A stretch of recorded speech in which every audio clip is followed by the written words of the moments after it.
today is an engineer by profession. He has served both in the public and private sector for 35 years.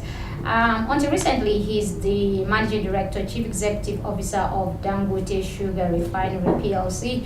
He joined politics in 2000. He's a card carrier of a member of the PDP, but resigned in 26. Today, he is a member of the APC government, and he is the governorship candidate of Engr.A.A State. Engineer Sule, many thanks for joining us on the program. Thank you very much. Let me start by congratulating you on, getting the tickets to contest for the governorship position of your state. The first question will be, how much did it cost you to get that ticket in terms of naira and kobo? It cost me the will of God. It cost me a lot of goodwill from the people. It cost me a lot of support from my supporters, my superiors, my party. As far as the monetary aspect of it that you are talking about, to be honest with you, I have never sat down to quantify how much. I know that yes, we have traveled a lot. Yes, we have used the opportunity, to go around and visit some people.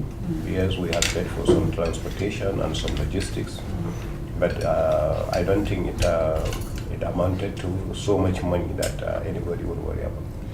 I'm asking you because I was at the primaries and I saw that not just only you, a lot of candidates also gave money, what they call welfareism, in terms of maybe transport, food and all of that, even though people do know that these are monies that are being paid to delegates to vote for candidates. And then at the end of the day, the highest bidder gets it all. So that's why I'm asking you in terms of naira and kobo, would you say you are the highest bidder, you are the one who spends much?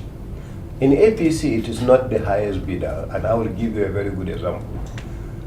During the primaries in 2014, actually in Lagos, we had a presidential candidate that had given dollars, had given about between $3,000 and $5,000, and we had a candidate that didn't have dollars to give, and he still won the election. And I think it's the same thing that is happening in Engr.A.A State. In Engr.A.A State, one of the things that has happened is we didn't give anybody any dollars. Yes, like you rightly mentioned, delegates that will leave their own homes and come all the way to spend a couple of days, we are given by all the aspirants. But in our own case, we can't say we are the highest bidders because we are not seen at the people with the deep pockets. We had people who had very, very deep pockets, and we have heard how much some of those people had given some of them just rumors, and we had not given anything close to that. How much exactly did you give per delegate? We gave every delegate roughly 50,000 naira in order for them to leave their homes, pay money to their families, and leave some money for food for their families, for their transportation, for their hotels, and everything. We gave roughly like 50,000. Just 50,000 per delegate? 50,000 naira per delegate. All right. Now let's go to the politics of identity, which is threatening democracy all over the world, not just Nigeria or Engr.A.A State. You're likely perceived as a non-indigene from an isolated community. How do you intend to navigate such waters? But the question will be, are you a non-indigene? It depends on their own definition of non-indigens. In Engr.A.A State, we have what we call indigenization form that you have to go to your local government and obtain. Those who started it were not even aware of who Engr.A.A Sule was. By the time they got to know that Engr.A.A Sule's grandfather was the first person to establish the town Goody station as at today. And then when more people came into the town, he ended up being the first traditional ruler. After he died, his first son became the traditional ruler. After his first son died, his last son became the traditional ruler, and that happens to be my own father, my own biological father, who has now been on the throne for the past 50 years. So when they realize that today my father has to sign an indigenization form for anybody from that district, for the person to even be called an indigent, then that's where that actually subject faded away. The mentality in our own area is that if you are not a mother from Akwanga local government, you cannot be an indigent. If you are not an Igon from Nasarawa Igon, you are not an indigene. But there are a lot of Fulanis who are actually indigents of Nasarawa Igon because they had been there for a long time. Also, the Constitution of Nigeria has actually defined who qualifies for election. And by all standard, even those who had come 50 years after my parents settled in that area are now qualified. In fact, those who have come 80 years after my own parents settled in Woody Station are qualified to stand for election. So I think the moment people get to know that, when we educated them about who we are, that's how that faded away. A lot of people didn't know that even my father was born in Woody, not to talk of me and maybe my siblings. So they thought I was just brought from Kano or from Sokoto or from somewhere, after I was born right there, maybe some 5, 7, 10 years ago. So that's exactly what happened. Some even said the man who signs the certificate is not your father. Yeah, well, that's what I'm saying. The people my father, I can't claim anybody to be my father if he's not my father. I was born, my mother is still with him. Luckily for me, unlike so many other people who are not as lucky, my father is alive, my mom is alive. I can't lie about who my father is, and my father cannot lie about who his son is, and I have siblings. As I'm saying, it was something, you are bringing really an old story. Those who got to understand it have even stopped that long time ago. Okay, are you in any way nursing first? Because if you look at where you came from, where religion is an issue, you have predominantly, maybe 50-50 Christian, Muslim, population. And are you nursing first that it might work against you in terms of religion, in terms of, indigenship and all of that? Are you nursing that fair? In my life, I have never entered into anything that I was afraid of. I've always said that it is God alone who makes leaders. Today, as I'm talking to you, when you were introducing me, you introduced me as the managing director of Dangote. I was actually the group managing director of Dangote Sugar Refinery. The position is still open. Since I left, that position has not been filled. That position will not be filled until after the elections. One of the reasons why it's being done like that is that in case, like what you are saying, in case I don't win the election, my position is still open for me to go back to. That position, the salary of that position is 3 times the salary of any governor in Nigeria. So to say I'm not sincere, I have been one that has never gone to sleep one day and couldn't sleep as a result of the elections of Nasarawa State. I have seen the election of Nasarawa State with all sense of humility as an opportunity to serve the state. If God gives me the opportunity to serve the state, Alhamdulillah, I thank God for giving me the opportunity. If God doesn't give me the opportunity, I still thank God and I go back to my job. I'm the only aspirant at the time, and currently the only candidate that has this kind of opportunity. So if I still be afraid of that, after God has gifted me with all this, then something must be mentally wrong with me. So to be honest with you, I have absolutely zero fears about this election. However it goes, I'm still very, very grateful to God Almighty, but I will put in all my best because I have worked so hard in my life. I spent so many years in the US.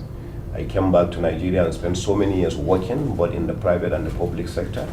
I have put a lot of savings, all towards an opportunity like this. So I'm going to put it all my effort for this. But if at the end of the day I get it, I thank God. People will be saying that being in the private sector is different from being in the political terrain. That's another kettle of fish altogether. But let's look at the perception. Before we interrogate some of your programs and manifestos, how would you react to people who will say people from the private sectors are deal makers, deal closers, people who will come in and try to corner so many things to themselves under private sector policies, under the perception that we're coming to deliver these, we have to make it private sector driven. How would you change that kind of perception? Who see you as a private sector person coming in to grab things for yourself? Well, let's go back to Nasarawa State. We have had 2-3 governors now, executive elected governors. With all sense of humility and respect, the best performing governor is the governor that came from the private sector, Tanko Almakura. What he did, we had not seen it in the history and not even his enemies expected he will do anything close to that. Is it because he's your godfather, your political godfather? No, it's because he came from the private sector. The question straight away is that he came from the private sector, and those who so-called came from the public sector couldn't do 10% of what he did. So, and to say grabbing for himself, he came in as a very wealthy man. He came in as a rich man, you know, and he came in and gave it his best. And today, if you go anywhere in Nasarawa State, you will see his handwork, you will see his landmark. Tanko Al-Nukura is not my godfather anyway to answer that question. If anybody can be called my godfather from what people are saying, probably it's Aliko Dangote who people will call my godfather. I mean political godfather. I'm not saying private sector godfather. A lot of people see somebody who is not even in the same political party with me as my true godfather. Not Tanko. Tanko Al-Makura has been a very good friend, has been somebody. I did not even work in the same party with him under CPC. If he was my godfather, I would have been a CPC man. I had never done CPC in my life. When he was in CPC, I was in PDP. It was when we formed APC that I actually returned from the PDP back into APC. So situation changes, dynamism happens. He could be your godfather maybe a year ago or 2 years ago or even a month ago. That's why I say if I will ever say I have a godfather in politics, that godfather will have been someone who is not even in the same party with me today. That's the way people define it. But you know, the moment you enter politics, you expose yourself to comments. People can make a lot of comments. I thought a godfather is the one who will push you forward, give you all the support, give you the financial support, the moral support, the political support. So who is your godfather actually? Your political godfather? I don't have a godfather in politics. All right. Now, presently, the state pays its civil servants in percentages. That's what we understand, they pay in percentages. You're coming from the private sector. What will you do differently? Are you going to reduce the workforce to say, okay, I'm going to pay you full salary? Or are you going to look for creative ways of, showing up the state revenue?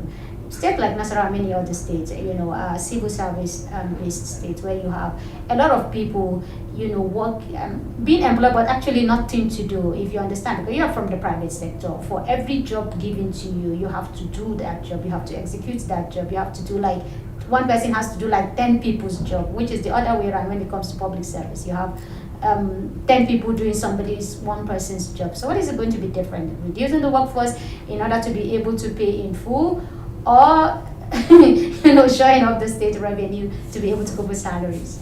The general mentality about private sector for people who have been in the public sector or civil service for their lifetime is that there is a lot of demand on the person who is working on the private sector. There is a lot of expectations as far as the private sector is actually performance driven.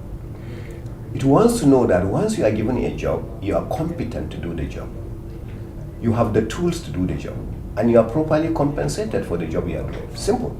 That's what the private sector does. There is a budget that you must meet, and you have to work. Well, not you must meet. There is a budget that you are expected to meet, and if you meet those subjects, there is compensation package for it. That's what the private sector is. Is that what you're bringing into governance? I'm hoping that we can have a hybrid. You can change things. Do you think it can sell? Do you think it can sell? A hybrid can sell. I think people will prefer in Nasarawa State to be paid their salaries on time. People will prefer to be paid better salaries than what they are paid today. People will prefer to be more efficient, more effective, and will prefer to have some level of performance. Majority of the people actually who work in the public sector sometimes prefer to have been in the private sector because they know they will be properly compensated. Nobody will like to be a position of a permanent secretary and he's being paid 250,000 naira per month when he realizes that a private sector person who is very junior is being paid 400,000 naira per month. Because people want to be fully compensated. So what I think we are going to do is actually to have a hybrid. A hybrid is a situation where you are neither here nor there, but you are in between. But one thing that we want to do is we want to drive performance. We want to see how we can improve. I'm not an architect of disengagement, retrenchment, and sacking people. I'm actually an architect of employment and empowering people. And that is the reason why one of the things that we have convinced Alhaji Aliko Dangote and the Dangote Group to bring to Nasarawa is the biggest employer of labor, that is agriculture. So we brought a company that is an agro-based company. You know, that company is supposed to be employing at least 30,000 people. There is no, many states don't have 30,000 employees. You know, and then we want to bring such companies into the state. So somebody who is interested in that should not be interested in retrenching people. But one thing that we are trying to do is to put people in proper places to ensure that somebody who is good at managing the finance shouldn't be taken to be a technical person. You know, so to put square pegs in square holes. You know, that's the whole idea. That's where we are going. So. But the fear of, no, if he comes, he's going to sack people. No. I want a situation where, by the grace of God, both in the private and the public sector, by the time I come in, if I meet the number of people, by the time I'm leaving, we're increasing it at least by 50 to 100%. That is the dream that I have, you know, to make sure that the people of Nasarawa State are also, you just talked about agriculture and bringing in private sector. Now, there's the land grab going on. A lot of fears where people say, you cede our land and you sign ridiculous agreements of 90 years or 1,000 years, and then you allow the local farmers to suffer. Are you going to do that? Are you going to sign ridiculous agreements, cede people's land away under the name of partnership and investment? If such thing has ever happened, I'm not aware of it in Dangote. If such thing has ever happened, I'm not aware of it with the Tunga project that we had. For instance, before Dangote even came into Nasarawa State, there is a company called Olam. Olam has a rice project in Rukubi, in Doma local government. What happened is that the people there have been crying about their land being grabbed. How did Olam even get that land? The state government was not even involved. You know, Olam came and met a private company that had land, and they bought the land from them and continued their projects. So what Dangote did is even a little bit different, to say that because we want to make sure that we are compensating the right landowners for this land, we want to go through the state government, through the local chiefs, through the local traditional rulers and the rest of that, the community leaders, to buy this land. You know, so, and that's what we did. So Dangote didn't even come to buy the land directly from the people so that different people will be paid. And then the compensation rate. What were the terms and agreement and conditions? The terms are not even the 1,000 years you are talking about. Nobody buys land in Nigeria for 1,000 years, not even 200 years.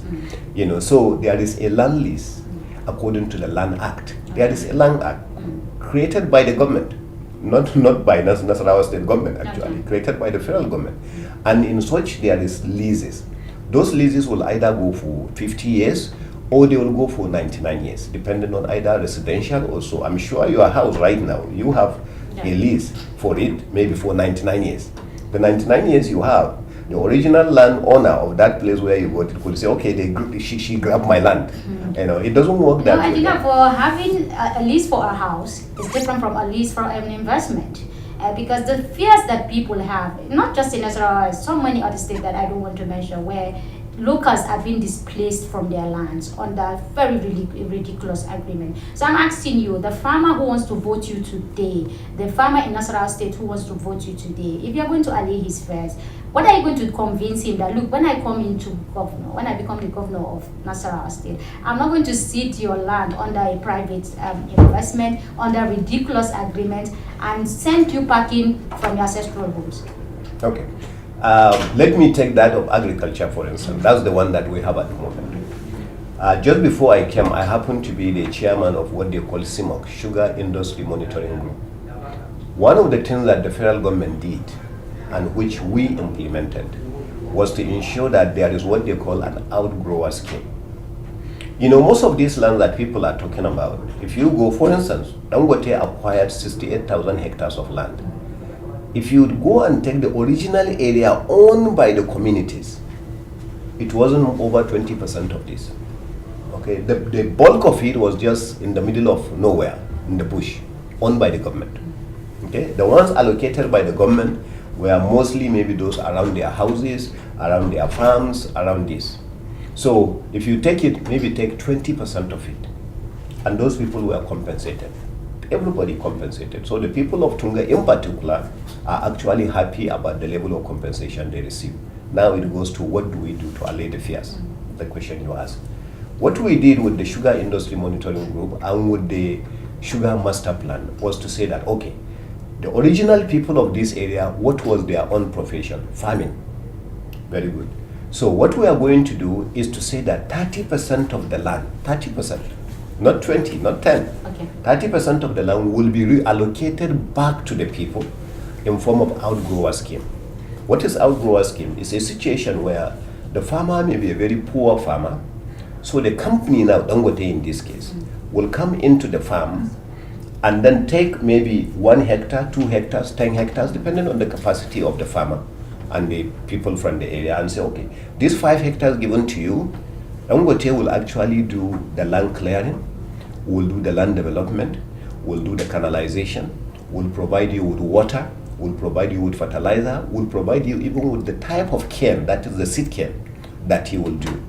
And then your role now as the farmer, is to ensure that you take care of the security of the farm, you do all the weeding of that farm, and come back and harvest the cane and now sell it to a ready market. You have a buyer.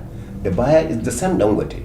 It is only at that moment that now a formula is designed, not by Dangote again, but by the government, that this is the formula, this is how much you will pay for the cane, and this is how much are the expenses of all those things you have provided. The canalization, the land development, the tractors, the days that you have done, this is the X amount. The total amount that is due to this farmer is this amount. So the farmer is actually self-employed, and the farmer is engaged. He's not sent out of his farm. Out of his land. Or out of his land. He is now part and parcel of the land until the lease expires. The moment the lease expires, the land is returned to the government, and the government has the right to reallocate it to those people. There will be no clauses of automatic renewal. No, I have not seen any clause of automatic renewal of the fund, because who is here after 99 years? I know, but the businesses continue to remain. No. People go, people come. No, I understand that, but definitely there is no clause of that particular aspect. I have not seen clause of automatic renewal. How would you react to people who will say, if you become the governor, Dangote takes over the whole of Nasarawa State in terms of investment? No, I'm looking for 10 Dangotes to come to Nasarawa State. In fact, I will not be unfair to Dangote to say that farming is one of the most intensive investment areas, with one of the least benefits when it comes to that. So, in fact, if I say I want to give every aspect of the development that I did to Dangote, I'm actually punishing Dangote. I'm not being fair to Dangote. So the way that it is that I'm hoping and I'm praying that maybe 10 different companies like Dangote will come to Nasarawa State to do that, including if we have people from Nasarawa State who have the capacity to do that. They should come as investors to also do that. It is not for Dangote alone. Okay. Just recently you did address a press conference. Some of the programs in your manifesto, you did say that you're going to create an employment and lay the foundation for increased internally generated revenue to augment the federation account. You're going to establish a state development council which will meet periodically to advise government on topical issues in the state. Correct. Make us understand how that works. Okay, the development council's aspect is because of the idea. You see, one, but let us go back. What created this? What's the purpose of this? Why did we say we want to do this? Nasarawa State today is one of the lowest earning states when it comes to federation account allocation. Federation account allocation is done based on some physical factors. Population-wise, how much revenue, how much industrialization you come, how much VAT are you contributing to the central account, and the rest of that. Nasarawa doesn't have any. Population-wise, we are not that good. Industrialization, we are almost zero. When it comes to how much revenue we are contributing to the center, almost zero. Okay, so as a result of that, Nasarawa State is one of the lowest end. By definition, and not actually by disrespect, by definition, Nasarawa State is considered like one of the poorest states for that. So, states like that that are poor this way, what are their prospects? When it comes to prospects, Nasarawa State is called the land of solid minerals. Therefore, Nasarawa State is one of the richest states in Nigeria. It's just sitting on assets and that. So what do we do? How do we utilize that? How do we invite people who have the capacity to come in and develop that? So that is the aspect of all these investments that we are talking about doing. So we have people who understand about all these solid minerals we have. We have people who understand where we can get investors. We have people who can actually go and get those investors. We have people who have ideas about how infrastructures could be developed to encourage some of these investors. Those kind of people are the people we want to bring in together to form the development council, so they can be advising government on what to do, and they can be part of the implementation of that government. So that is on one hand. Now, doing that will end up creating job opportunities in Nasarawa State for our youth and for our women. It will also create empowerment because it boosts economic activities in the state. So our other women who are not educated, who can actually go and carry out some economic activities and get empowered, that is an opportunity for them to also do that. Now the state would get also revenue, from there. They get withholding taxes, okay? They get some royalties, and the state get all these earnings that will come. They will now boost the internally generated revenue of the state. No. So that's why you attend all the three of them. Okay. The world is moving away from resource-based, revenue to knowledge-based economy. That's what is in vogue right now, and we're talking about artificial intelligence displacing most of all of those things. I did see education as part of your manifesto. What kind of education will you be giving to the Nasarawa boy and girl to make him fit into the 21st century knowledge-based economy? Let me go back to the first point you made, and it's a correct point you made. I happen to be trained in the US. I happen to actually have worked in the US. Therefore, I'm very, very familiar with the Silicon Valley. I just had meetings yesterday with members of the Silicon Valley, California, where you said resource-based is economy is trying to move away into knowledge-based economy. To answer you straight away, Nigeria is not there yet. Let's not deceive ourselves. Okay? So Nigerians are we should be working to be there. Of course we should be working because it's $16 trillion economy by 2020. Well, and Africa is only going to get 2% of that. Exactly. And that's why I say let me answer it that way first before I come back there. If you go back to the same speech I told you education is one area that we have to boost, starting from primary education. And I mentioned also that ICT, which goes into what you are just talking about, ICT is going to be compulsory in our secondary schools. Okay, so that people will now acquire the knowledge. The people have to acquire the knowledge first before they can actually even use it and before they can sell it. So we say from secondary school we make ICT compulsory. Then we go into technical education. I happen to be a product of technical education. I actually went to Government Technical College, Bukur.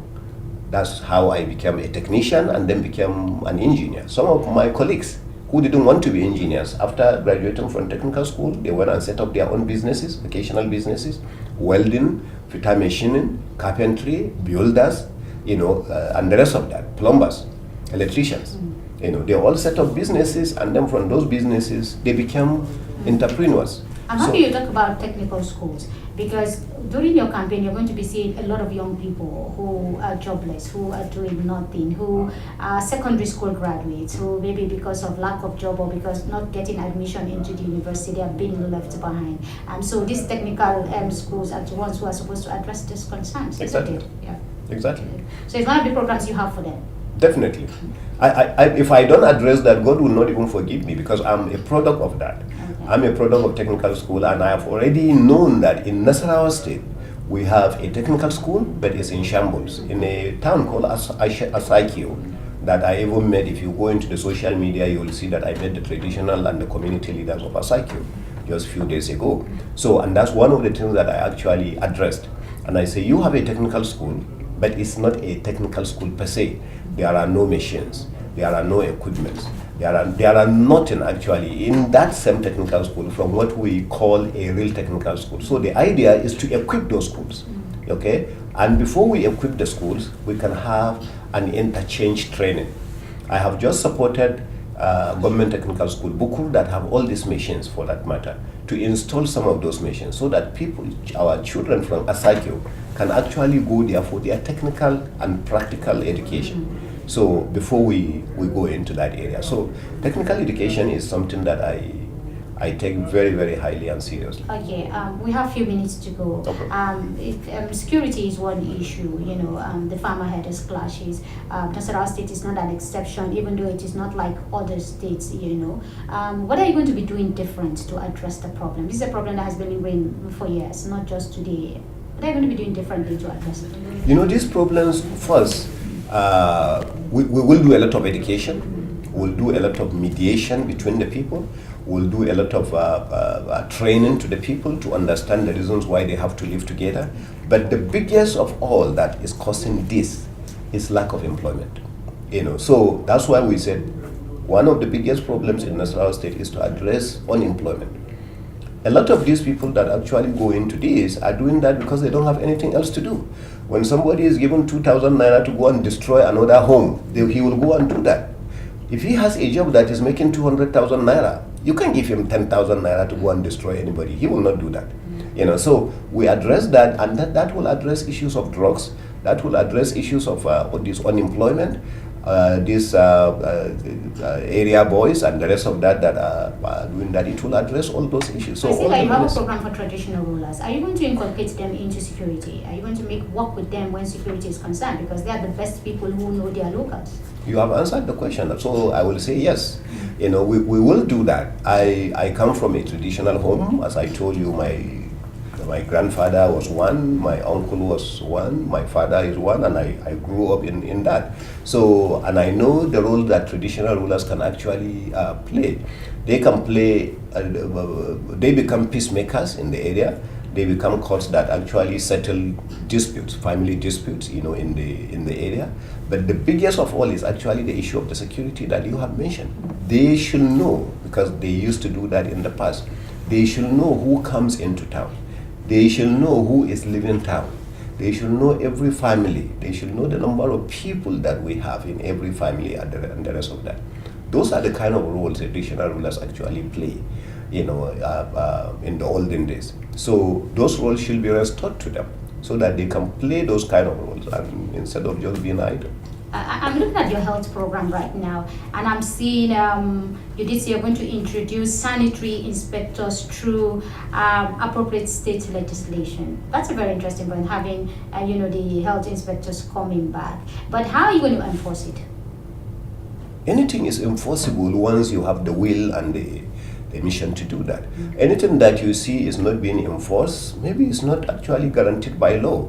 But if there is law that is supporting it, and enforcement, unless, people are going to be given the opportunity to enforce, and if they can't do the right job, then you move them so that you can bring the right people to do that. If you do that 2-3 times, people will do the job.